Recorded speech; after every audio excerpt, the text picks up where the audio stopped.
I want to ask you one question. What is sin? I've already told you what sin is. Sin is, according to the scriptures, in fact, if you go research the scriptures from Genesis to Revelation, the Bible spoke of sin in one definition.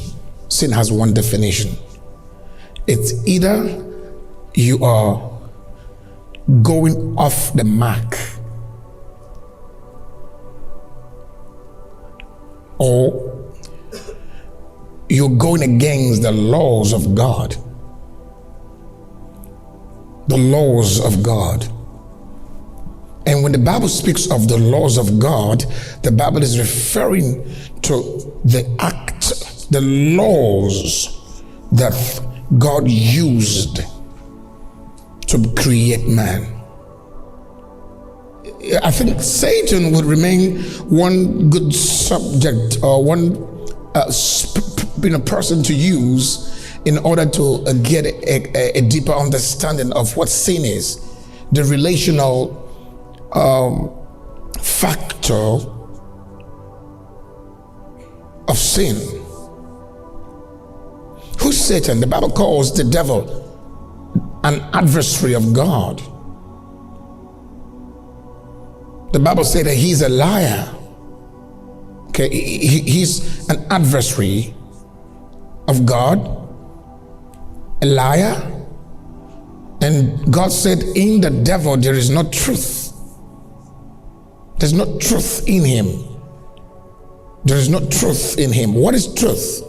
Truth is the knowledge of your creation. The revelation, the light of the governing principles that God had used for your creation. For instance, truth is more or less like a manual, you know? Every new car has a manual. Every gadget manufactured by any company has a manual. Is that correct? So when the Bible speaks of the truth, when the Bible speaks of truth, truth is likened to a manual of a product. Humans are products of God. They are creatures of God. God is the manufacturer of humans. God is the creator of universe. For instance, we have what we call tsunami, earthquakes, or what we call waters or seas rising, to destroy nations and countries. Such results into the sea going against the laws that keep them. And that's sin. Creation can sin. When you go out of alignment, death is what results. Destruction comes. Because you have disengaged from the laws that sustain you.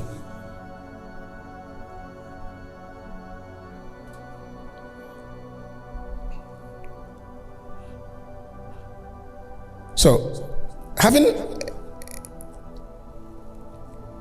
a deeper revelation of who Satan is gives us a greater insight into what sin is. Who is Satan according to scriptures?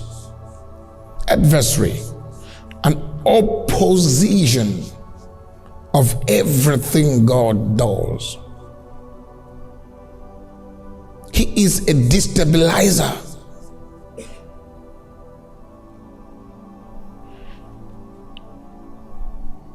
He tells you to go against the laws that keep you alive. Satan can't kill, but he knows that if you go against the laws that sustain your life, death will result. He will force you to go into that car and tell you to speed and go over the speed limit. He couldn't kill you in your room. Satan wants to kill you, but he couldn't kill you in your room. He couldn't appear and stab you because he doesn't have that right to do so. But he's going to use every possible way to cause you go against the law of the human body so that you can get the opposing consequences of going against that law. So the Bible says that Satan is a liar. What does that mean? It means that he is going to tell you to do things that would disorganize you.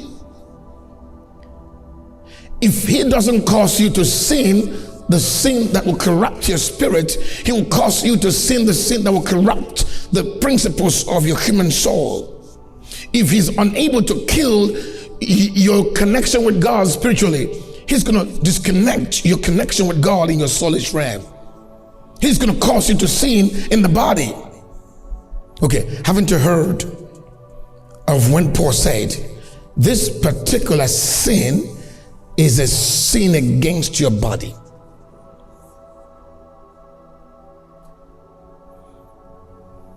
If you are living in this particular sin, you're sinning against your body. Meaning you're going against the laws of God concerning your body. And you're going to die. It's not about hallelujah. You can enjoy the worship, the praises, and feel good, brother. But if you don't understand the law that keep your body,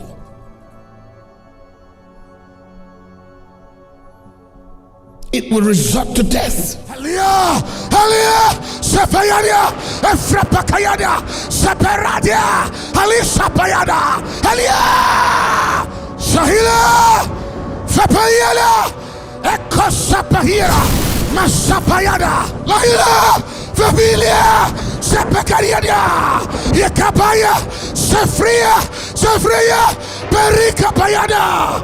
Ento sapane kavayada sa emparadia evahila elina sefahila ekamaria.